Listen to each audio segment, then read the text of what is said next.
রাসূল সাল্লাল্লাহু আলাইহি সাল্লামকে মেরে ফেলার জন্য বকরীর মাংসে বিষ প্রয়োগ করেছিলেন, সেই গল্প আজকে আমরা জানব। আসসালামু আলাইকুম ওয়া রাহমাতুল্লাহ। খায়বার বিজয়ের পর যখন নবীজি সাল্লাল্লাহু আলাইহি সাল্লাম নিরাপদ হলেন এবং তৃপ্তিবোধ করলেন, তখন সাল্লাম ইবন মিসকামের স্ত্রী জাইনাব বিনতু হারিস উপকটন হিসেবে বকরী ভুনা গোশত তার নিকট প্রেরণ করল। সে বিভিন্ন সূত্র থেকে জিজ্ঞাসার মাধ্যমে জেনে নিয়েছিল রাসূল সাল্লাল্লাহু আলাইহি সাল্লাম বকরীর গোশতের কোন অংশটুকু অধিক পছন্দ করেন। তাকে বলা হয়েছিল তিনি রানের গোশত অধিক পছন্দ করেন।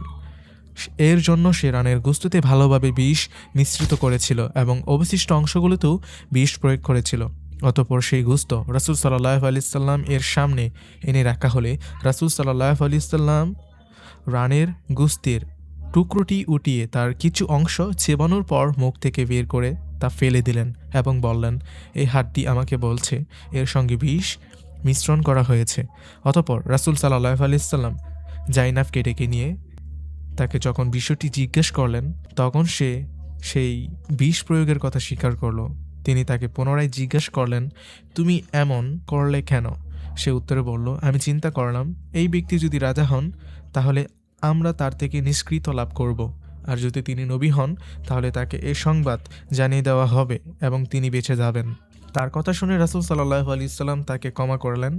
এ সময় রাসূল সাল্লাল্লাহু আলাইহি সাল্লাম এর সঙ্গে ছিলেন বিশর ইবন বারা রাদিয়াল্লাহু তাআলা আনহু। তিনি এক গ্লাস গিলে ফেললেন, ফলে তার মৃত্যু হলো। এই নারীকে রাসূল সাল্লাল্লাহু আলাইহি সাল্লাম ক্ষমা করেছিলেন কিংবা হত্যা করেছিলেন সে ব্যাপারে বর্ণনাকারীদের মধ্যে মতপার্থক্য রয়েছে।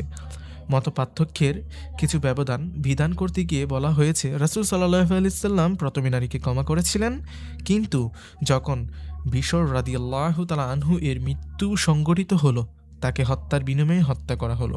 এই ছিল আজকের ঘটনা। এই পর্যন্ত ভালো থাকেন, সুস্থ থাকেন। আল্লাহ হাফেজ। ভিডিওর মাঝে যদি কোনো ভুল ভ্রান্তি থেকে থাকে অবশ্যই ক্ষমার দৃষ্টিতে দেখবেন।